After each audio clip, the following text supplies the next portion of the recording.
نحمده ونصلي على رسوله الكريم أما بعد أعوذ بالله من الشيطان الرجيم بسم الله الرحمن الرحيم قل هو الله أحد الله الصمد لم يلد ولم يولد ولم يكن له كفوا أحد صدق الله العظيم۔ محترم سامعین، گزشتہ جو سلسلہ درس قرآن کا چل رہا تھا، جس میں سورہ فاتحہ کے بعد روزانہ عامۃ الناس جن صورتوں کو تلاوت کرتے ہیں، سورۃ الفیل سے لے کر آخری 10 صورتیں، ان کے خلاصے اور ان کے مفہوم اور ان کے ترجمے کو مختصراً بیان کرنے کی کوشش کی جا رہی تھی، جس میں ہمارا یہ سلسلہ سورۃ الفیل الم تر کیف فعل ربک باصحاب الفیل کی صورت سے لے کر اب تک سورۃ اللہب تبت یدا ابی لہب تک جو ہے پہنچا ہے۔ یہ کل 10 صورتیں، جس میں 7 صورتوں کا مختصراً خلاصہ اب تک ہم نے سنا۔ ان 7 صورتوں میں جو اب تک پڑھی گئیں، اکثر حضور پاک صلی اللہ علیہ وسلم کے صفات، کمالات اور آپ پر اللہ کے انعامات اور حضور پاک صلی اللہ علیہ وسلم کی مخالفت کرنے والوں کے لیے عبرت اور انجام اور عذاب کا تذکرہ تھا۔ گویا کہ ان 7 صورتوں میں حضور پاک صلی اللہ علیہ وسلم سے متعلق تذکرہ تھا۔ اب آئندہ جو 3 صورتیں ہیں، سورہ اخلاص اور معوذتین قل اعوذ برب الفلق قل اعوذ برب الناس، ان 3 صورتوں میں اللہ کی توحید اور اللہ کی الوہیت کا تذکرہ ہے۔ تو 7 صورتوں میں حضور پاک صلی اللہ علیہ وسلم کا تذکرہ تھا۔ اب سورۃ الاخلاص اور اگلی 2 صورتوں میں اللہ کی قدرت، عظمت، توحید کا تذکرہ ہوگا۔ لہٰذا ان 3 صورتوں میں جو آج جس صورت کی ابتدا کی جا رہی ہے وہ سورہ اخلاص ہے۔ اس صورت کا نام سورۃ الاخلاص کہا جاتا ہے، قل هو اللہ احد۔ اس صورت کے بہت سارے نام علماء نے بیان فرمائے ہیں، جیسا کہ اس سے پہلے بھی یہ بات ہمارے سامنے آ چکی ہے کہ عربوں کا مزاج ہوتا ہے، جس چیز سے عربوں کو محبت ہوتی ہے، جس چیز سے لگاؤ ہوتا ہے، اس کے کئی سارے نام ان کے درمیان معروف ہو جاتے ہیں۔ مثال کے طور پر شعر ہے، شعر سے بڑا لگاؤ، شعر سے بڑی محبت عربوں کو، تو شعر کے لیے ہمیں عربی زبان میں سینکڑوں الفاظ ملیں گے۔ ذات تو ایک ہے، جانور تو ایک ہے، لیکن ہزاروں لفظ اس کے لیے ملیں گے، اس لیے کہ عربوں کو اس سے بڑا لگاؤ تھا۔ تو جس چیز سے لگاؤ ہوتا ہے اس کے کئی نام وہ رکھ لیتے ہیں اسی کی مناسبت سے۔ اسی طرح تلوار ہے، تلوار کو عربوں سے بڑی لگاؤ تھا، تو عرب کے اندر عربی زبان میں بے شمار نام تلوار کے لیے ملیں گے۔ تو ایسے ہی سورۃ الاخلاص جو یہ صورت ہے، اس صورت سے صحابہ اکرام کو بڑا لگاؤ تھا، اس کے مضمون سے صحابہ کو بڑا لگاؤ تھا، اور ایک کثرت سے صحابہ اس صورت کو پڑھا کرتے تھے۔ لہٰذا اس صورت کے کئی نام، الگ الگ نام جو ہے علماء نے بیان فرمائے ہیں، لیکن جو مشہور نام ہے وہ سورۃ الاخلاص۔ اس صورت کو سورۃ الاخلاص کہتے ہیں۔ اخلاص کے کیا معنی ہیں؟ اخلاص کیوں کہتے ہیں؟ اخلاص کے معنی ہیں خالص کرنا، پیور کرنا، ہر چیز سے الگ کرنا، جدا کرنا، یہ اخلاص کے معنی ہیں۔ تو اس سورت کو اخلاص اس لیے کہا جاتا ہے کہ یہ سورت اللہ کو ان تمام چیزوں سے جدا کر دیتی ہے جن چیزوں کے بارے میں کافر اور مشرک اللہ کے ساتھ ان صفات کو جمع کرتے ہیں۔ اللہ کے علاوہ دیگر مخلوقات کو اللہ کے ساتھ جو کفار و مشرکین جمع کرتے تھے، ان تمام مخلوقات کو یہ سورت اللہ سے الگ کر دیتی ہے اور اللہ کو خالص کر دیتی ہے کہ اللہ اپنے مقام و مرتبے میں، اپنی عظمت و جلالت میں، اپنے توحید اور قدرت میں تنہا ہے، خالص ہے۔ اللہ جیسا کوئی نہیں ہے، اللہ کے جیسا کوئی اور ہو ہی نہیں سکتا۔ تو اخلاص گویا کہ اللہ کو خالص کر دیتی ہے، اس لیے جو ہے اس سورت کو سورۃ الاخلاص کہا جاتا ہے۔ اسی طرح اور بھی دو چار نام جو اس سورت کے بیان کیے گئے، ان کا مطلب اور مفہوم بھی یہی ہے۔ مثال کے طور پر اس کا ایک اور نام ہے سورۃ التجرید۔ تجرید کے معنی آتے ہیں تنہا کرنا، مجرد کرنا، اکیلا کرنا۔ چونکہ یہ سورت اللہ کو اپنے صفات اور کمالات میں تنہا کرتی ہے، اس لیے اس سورت کو سورۃ التجرید بھی کہا جاتا ہے۔ اسی طرح اس سورت کا ایک نام ہے تفرید، سورۃ التفرید اسے کہتے ہیں۔ اس کے معنی میں یہی ہے کہ یہ اللہ کو فرد کر دیتی ہے۔ یہ سورت ایسی ہے، ایسا کمال اللہ کا بیان کرتی ہے کہ وہ کمال میں اللہ منفرد ہے، اللہ جیسا کوئی ان کمالات اور صفات میں شریک نہیں ہو سکتا۔ تو چاہے سورۃ الاخلاص کہیں، سورۃ التجرید کہیں، سورۃ التفرید کہیں، ان سب کے معنی اور مطلب گویا کہ ملتے جلتے ہیں۔ اس کا ایک نام اور ہے سورۃ الصمد کہا جاتا ہے۔ اس میں جو لفظ ہے اللہ الصمد، اس کی وجہ سے اس سورت کو سورۃ الصمد کہا جاتا ہے، جس کے معنی ہیں بے نیاز۔ اللہ کسی کی ضرورت اللہ کو نہیں ہے، اللہ ہر ایک سے بے نیاز ہیں۔ تو یہ جو لفظ صمد ہے، یہ پوری صورتوں میں بلکہ پورے قرآن میں یہ لفظ کہیں اور اس انداز سے استعمال نہیں ہوا ہے، صرف اور صرف اسی صورت میں یہ لفظ استعمال ہوا ہے، لہٰذا اس لیے اس صورت کو سورۃ الصمد بھی کہا جاتا ہے۔ تو بہرحال یہ جو صورت ہے، جسے عام طور پر ہم قل هو اللہ کے نام سے جانتے ہیں، ہمارے معاشرے میں اسے قل هو اللہ کا سورہ کہا جاتا ہے۔ تو یہ جو قل هو اللہ احد کا سورہ ہے، اس کے بہت سارے نام ہیں۔ ان سب کا مضمون اور مفہوم یہ ہے کہ اللہ کی وحدانیت میں، اللہ کی عظمت میں اللہ منفرد ہیں، تنہا ہے، کوئی اللہ کا شریک نہیں ہے۔ تو یہ تو ہو گیا اس سورت کے نام سے متعلق کچھ باتوں کا تذکرہ۔ فرمائے کہ دوسری چیز اس سورت کی فضیلت کے بارے میں، تو حضور پاک صلی اللہ علیہ وسلم نے اس سورت کی بڑی فضیلت بیان فرمائی ہے۔ قل هو اللہ احد کی ایک فضیلت حضور پاک صلی اللہ علیہ وسلم سے مروی ہے کہ آپ صلی اللہ علیہ وسلم نے فرمایا کہ یہ ثلث قرآن ہے، یعنی یہ سورت قرآن کا 1/3 حصے کے برابر ہے۔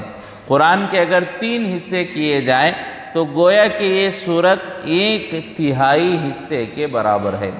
بلکہ بعض روایات میں آتا ہے کہ حضور پاک صلی اللہ علیہ وسلم نے صحابہ سے پوچھا کہ تم میں کون طاقت رکھتا ہے کہ روزانہ رات کو سوتے ہوئے 1/3 قرآن پڑھ کر سوئے۔ صحابہ سے حضور نے پوچھا تم میں کون طاقت رکھتا ہے کہ روزانہ سوتے ہوئے 1/3 قرآن پڑھ کر سو جائے؟ تو صحابہ نے کہا اللہ کے رسول، ہم میں کون طاقت رکھتا ہے؟ اس لیے کہ اس زمانے کے حالات معاشی اور اکنامی حالات بہت تنگ تھے، مسلمان اپنے معاش کے لیے دن بھر محنت کیا کرتے تھے، تو اس محنت مزدوری کی وجہ سے تھک جاتے تھے، تو رات کو قرآن کا 1/3 حصہ پڑھنا ظاہر بات ہے کہ صحابہ کرام کے لیے بڑا مشکل لگا۔ تو صحابہ کو حضور نے پوچھا تو صحابہ نے کہا اللہ کے رسول، ہم میں کون طاقت رکھتا ہے؟ تو تو حضور پاک صلی اللہ علیہ وسلم نے فرمایا کہ اگر کوئی سوتے ہوئے سورہ اخلاص پڑھ لے تو گویا کہ اس نے قرآن کا 1/3 حصہ پڑھ لیا، گویا کہ اس نے 1/3 قرآن پڑھ لیا جس نے سورہ اخلاص کو پڑھا، تو گویا کہ اس سورت کا پڑھنا 1/3 قرآن کے برابر ہے۔ اسی وجہ سے بعض علماء فرماتے ہیں کہ اگر کوئی شخص 3 مرتبہ سورہ اخلاص پڑھ لے تو گویا کہ اس نے پورے قرآن کو پڑھا، 3 مرتبہ سورہ اخلاص پڑھ لے تو گویا کہ اس نے پورے قرآن کو پڑھا۔ تو ایک فضیلت تو یہ کہ ثلث قرآن کا 1/3 حصہ ہے۔ اور ایک روایت میں آتا ہے کہ اس کے پڑھنے والے کے بارے میں حضور پاک صلی اللہ علیہ وسلم نے فرمایا کہ اللہ اس کے پڑھنے والے کو جنت نصیب فرمائیں گے، جنت میں گھر نصیب فرمائیں گے۔ روایت اس طرح سے ہے کہ حضور پاک صلی اللہ علیہ وسلم نے فرمایا جو آدمی 10 مرتبہ قل هو اللہ احد کا سورہ پڑھ لے گا اللہ جنت میں ایک گھر بنائیں گے۔ جو آدمی 10 مرتبہ قل هو اللہ احد کا سورہ پڑھ لے، سورۃ الاخلاص پڑھ لے تو اللہ جنت میں ایک گھر کی تعمیر فرمائیں گے۔ تو حضرت عمر رضی اللہ تعالیٰ عنہ نے فرمایا، عرض کیا کہ اللہ کے رسول ایسے تو ہم بہت گھر بنا لیں گے، اگر 10 مرتبہ سورہ اخلاص پڑھنے سے جنت میں ایک گھر بنتا ہے تو ایسے تو ہم بہت گھر بنا لیں گے۔ تو حضور پاک صلی اللہ علیہ وسلم نے فرمایا کہ اللہ کی رحمت اور اللہ کی شان اس سے بڑی ہوئی ہے، یعنی تم جتنی مرتبہ بھی 10 مرتبہ پڑھو گے، تم اپنے لیے گھر بناتے رہو گے تو اللہ اتنی بڑی جنت دیں گے کہ تمہارے ان تمام اعمال کا بدلہ دے کر بھی اللہ کی جنت ابھی باقی ہوگی۔ تو گویا کہ اللہ کی نعمتوں کا تذکرہ فرمایا گیا اور یہ بشارت دی گئی جو 10 مرتبہ سورہ اخلاص پڑھے گا اللہ اسے جنت میں گھر نصیب فرمائیں گے۔ اور ایک فضیلت یہ بیان فرمائی ہے کہ اس کی وجہ سے اللہ کاروبار میں برکت نصیب فرماتے ہیں، سورہ اخلاص کی برکت سے اللہ کاروبار میں برکت اور ترقی نصیب فرماتے ہیں۔ ایک صحابی آ کر حضور پاک صلی اللہ علیہ وسلم سے عرض کیا کہ اللہ کے رسول بے برکتی ہیں، میرے زندگی میں شاید کاروبار ہو یا گھر میں برکت نہیں ہے، یہ شکایت حضور پاک صلی اللہ علیہ وسلم سے ایک صحابی نے آ کر کی۔ تو حضور پاک صلی اللہ علیہ وسلم نے فرمایا اچھا تم جب بھی اپنے گھر کو جاؤ یا پھر اپنے دکان کو جاؤ تو جیسے ہی دروازہ کھولو تو سب سے پہلے سلام کرو۔ تو علماء نے فرمایا جب ہم گھر میں داخل ہوں یا کاروبار کے لیے دکان میں داخل ہوں تو سب سے پہلے داخل ہوتے ہوئے کیا کریں؟ سلام کریں۔ اگر کوئی موجود ہے تو ان لوگوں پر سلام کریں، ان لوگوں کو سلام کریں جو اندر موجود ہیں، اگر کوئی نہیں ہے تب بھی سلام کریں۔ حضور پاک صلی اللہ علیہ وسلم کی اس حدیث کی بنیاد پر علماء فرماتے کہ کوئی ہے تو سلام کریں ان کو، اگر کوئی نہیں ہے تو السلام علیہ کہ میرے اوپر اللہ کی سلامتی ہو، پھر بھی سلام کریں۔ کوئی نہیں ہے تو اپنے اوپر کیا کریں؟ سلام کریں۔ تو حضور پاک صلی اللہ علیہ وسلم نے فرمایا جب بھی تم جاؤ تو سلام کرو، پھر سورہ اخلاص پڑھ لو، یعنی قل هو اللہ احد کی سورت پڑھو۔ تو اس صحابی کو حضور نے کہا جب بھی گھر میں جاؤ تو سلام کرو اور سورہ اخلاص پڑھو۔ تو وہ صحابی گئے اور چند دن انہوں نے اس کا اہتمام کیا کہ جب بھی گھر میں داخل ہوتے تو سلام کرتے اور سورہ اخلاص پڑھتے۔ تو فرماتے ہیں وہ صحابی کہ اللہ نے ایسی برکتیں پیدا کر دیں جس کا میں تصور اور گمان بھی نہیں کر سکتا تھا۔ تو اس سورت کی برکت سے اللہ زندگی میں، کاروبار میں، مال میں برکتیں نصیب فرماتے ہیں۔ تو اس لیے علماء فرماتے ہیں جب بھی دکان کو جائیں تو سب سے پہلے سلام کریں اور سورہ اخلاص پڑھیں تو اللہ کاروبار میں برکت نصیب فرمائیں گے۔ بعض علماء نے فرمایا کہ سلام کے بعد اس سورت سے پہلے حضور پر درود بھی پڑھ لیں، السلام علیہ والصلاة والسلام علی رسول اللہ صلی اللہ علیہ وسلم۔ جیسے السلام علیہ، یا جو دکان میں ہے ان کو کہیں السلام علیکم